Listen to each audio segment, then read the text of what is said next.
Warning. The Michael Savage Show contains adult language, adult content, psychological nudity. Listener discretion is advised.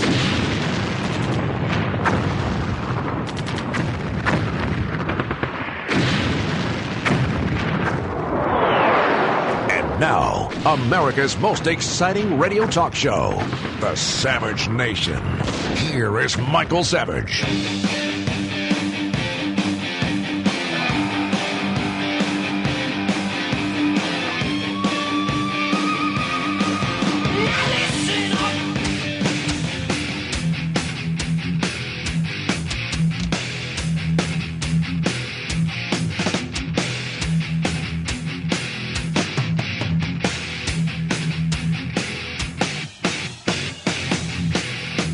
One of the best intros, the best intro in radio. I am Dana Loesch, sitting in from Michael Savage on this, The Savage Nation, and I want to extend a big thank you to Dr. Savage for offering me this invitation to address you, his audience, the Savage Nation. It is an honor and a privilege, and it's surreal to be in the seat of a man that I have grown up listening to, and just a big thank you to Dr. Savage. We got a lot to get into. If you've been following the headlines on michaelsavage.com, you know that everything hits the fan at once. And one of the top headlines that Dr. Savage has is how the ACLU has now inserted itself in the discussion about our national security when it comes to protecting the lives of American citizens.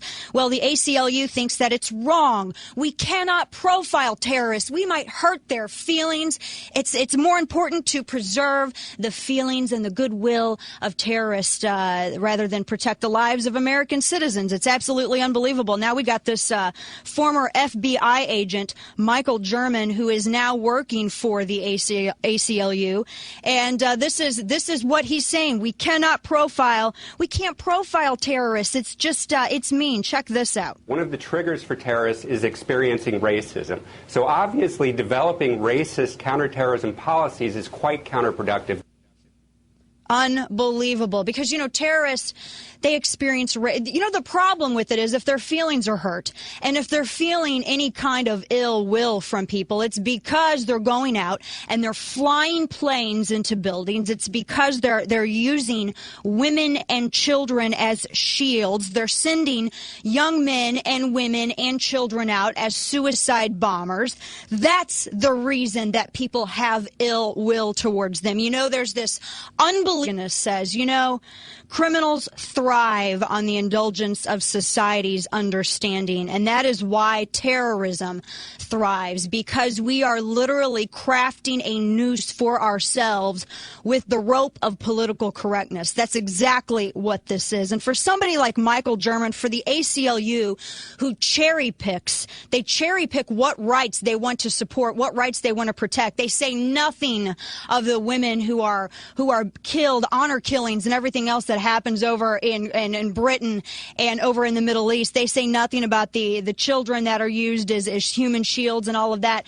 They cherry pick rights. I can't take them seriously. I can't take Michael German seriously. And so now we have this issue. We have this issue of body scanners because we had the situation, the attempted terrorist detonation in Detroit. And now there's this issue. The TSA wants to purchase more body scanners and put them in our nation's airports.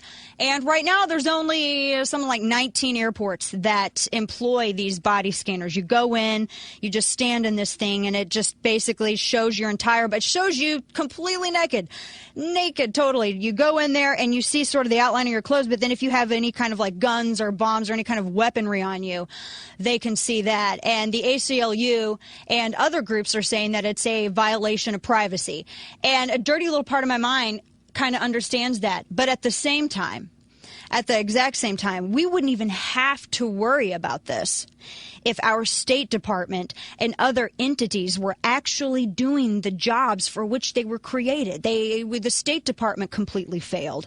We had our embassy notified our State Department after the terrorist's dad told them, hey, I think my son's under the influence of terrorists. I think, there's just a possibility. He was on the TIDES list, for crying out loud.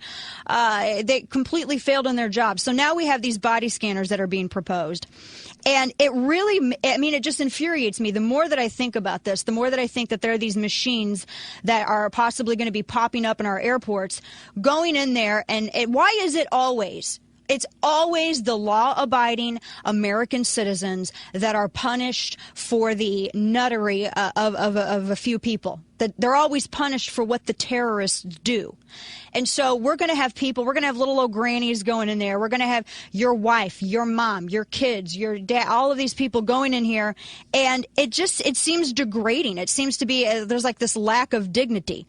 And I get so angry because it's entirely the fault of organizations like the ACLU. I find it so ironic that they would even sit here and complain about using airport scanners when it's their hypocritical stance on profiling terrorists that are bringing forth this argument in the first place. It's like you can't have it both ways. They are creating the problem. I mean, it's Zelenskyism if you look at it through that perspective. But I think about these body scanners. I think about walking into the airport, which, by the way, I wouldn't want to fly right now. I'm terrified of it. It's like the TSA is impotent, completely impotent. Nothing. They can't execute the regulations that are already on the book. So I think about going into these body scanners, and it embarrasses me. I would be completely embarrassed going in here and seeing, and I know they don't see your face on it. They can't tell. I mean, somebody's going to be looking at you, and you can't tell me that these people aren't going to make a couple of comments about some of the figures of people going in there. That's besides the point, but still. It embarrasses me. I feel like it's you're giving away a little bit of your dignity to go through and do this. And I put the blame completely at the feet of groups like the ACLU. Because if we allowed the TSA, if we allowed our law enforcement agencies, if we allowed the Department of Homeland Security and the State Department to actually go after the individuals that are on these lists and to actually look at statistics and say, here's someone of Arabic descent who's coming. Let's look at statistics and see who has it been that's been flying planes into buildings and blowing people up for the past however many decades. It's called statistics, and it does matter. And they don't allow this to be used when sizing up possible terrorists. And it's because of that. That is the reason that we have things now like we have to worry about these body scans. Can you imagine the expense that this is going to incur? I want to know the size of the money tree that's in the backyard of the White House, because I have no idea where all this cash money is coming from, quite honestly. Where's the money coming to purchase all of these, all of this machinery? I don't understand. We're in the red right now. We got a huge deficit, a big time deficit.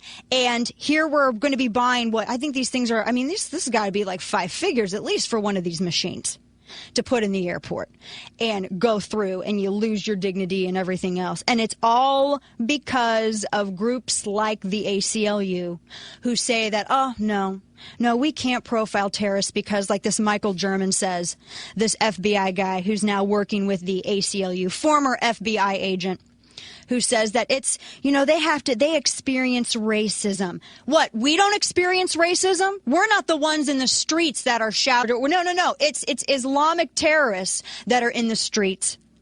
They're the ones who are blowing up churches. They're the ones who are attacking Jews and Christians. They're the ones who are screaming death to the infidels. If anyone wants to make any kind of complaint about racism, it's not them. Any feelings of ill will that anybody is harboring, it's been completely created by these guys. It's unbelievable to me. And so we have Michael German, and we're gonna be getting to Tom Ridge here in a little bit too, because Tom Ridge, oh boy, he's got to get his little stubby sausage fingers in this discussion at some point.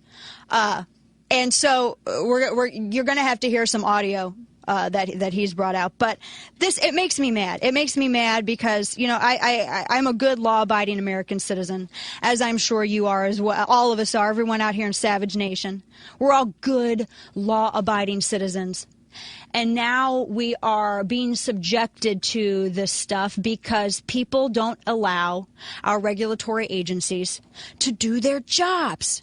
They're not, that's what it is. Let's go to the phones. I want to throw the number out for you to join the program. It's 1-800-449-8255. Let's go to the phones and talk to Jerry in Washington. Hey, Jerry, you're on the Savage Nation. How are you? Great. How you doing, Dana? Excellent, well. excellent. Thank you very much. It's an honor to be filling in for Dr. Savage. So what say you on this issue here? This it's appalling to me. Well, why are 300 million people in the United States being held hostage or victims, whatever you want to call it, for everything that happened as far as terrorism goes? We're the ones that pay the price. Absolutely, and that's entirely my point. You're absolutely right. We're the ones who are being punished. I tell you, the TIDES list, the big gigantic lists that the FBI has, that they put all these cats on, all of these